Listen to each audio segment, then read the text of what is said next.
Bonaventure Line et André Vaisseau, vous êtes l'un militant de la CFTC, l'autre de la CFDT.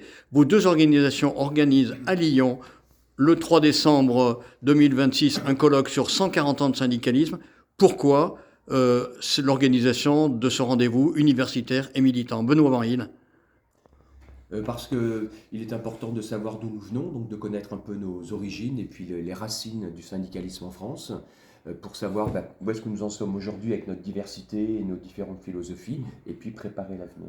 André Vaisseau.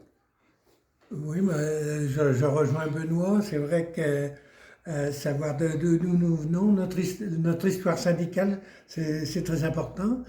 Et pour moi, d'autant plus que, d'une part, en tant qu'ancien permanent, j'ai bien connu le dernier président de la Corporation des employés de la soierie lyonnaise, à savoir Pierre Tolon. Et la deuxième chose, c'est que mon père a été membre de la Corporation des employés de la soierie lyonnaise. Donc c'est un ensemble de choses qui fait que pour moi, c'est encore plus important. Qu'est-ce que les valeurs et tout ce qui a présidé à la création de ces premiers syndicats chrétiens en 1886 ont à nous dire aujourd'hui? Benoît Vanille. Les valeurs du syndicalisme, d'être au service des autres, au service des salariés, des employés. C'était le cas il y a 140 ans et aujourd'hui encore, ça doit être le cas pour nous tous qui sommes des syndicalistes actifs. André Vaisseau, ces valeurs primitives restent pertinentes aujourd'hui avec un contexte très différent?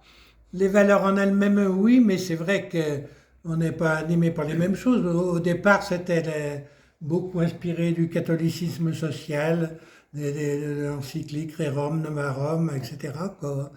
Et que maintenant, bien sûr, c'est des valeurs, mais c'est pas la même chose, quoi, tout à fait. Mais est-ce que vos deux organisations se retrouvent quand même dans le fond de leur démarche, justement, et rejoignent en ça ce qui a fait l'origine de la CFTC?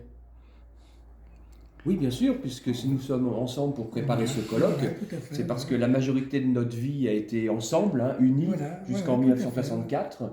Et donc, l'origine, les prémices du syndicalisme, donc depuis 1886 jusqu'en 1964, nous l'avons fait grandir ensemble. Alors, ultime question. En 1886, naît à Lyon la Corporation des employés de la soierie lyonnaise, syndicat chrétien, naît en même temps la Fédération nationale des syndicats, qui sera un des deux piliers de la CGT en 1895. Est-ce que évoquer justement CFTC, CFDT, CGT, c'est important pour dire ce qu'a été la diversité du mouvement syndical?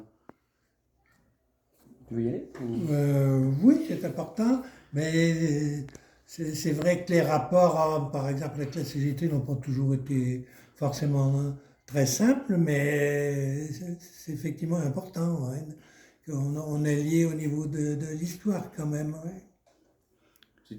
C'est une manière aussi, lors de ce colloque, de montrer qu'il y a différentes philosophies importantes dans le syndicalisme. Et, par exemple, le réformisme comme la CFDT et la CFTC, et puis un aspect plus révolutionnaire que peuvent avoir d'autres syndicats.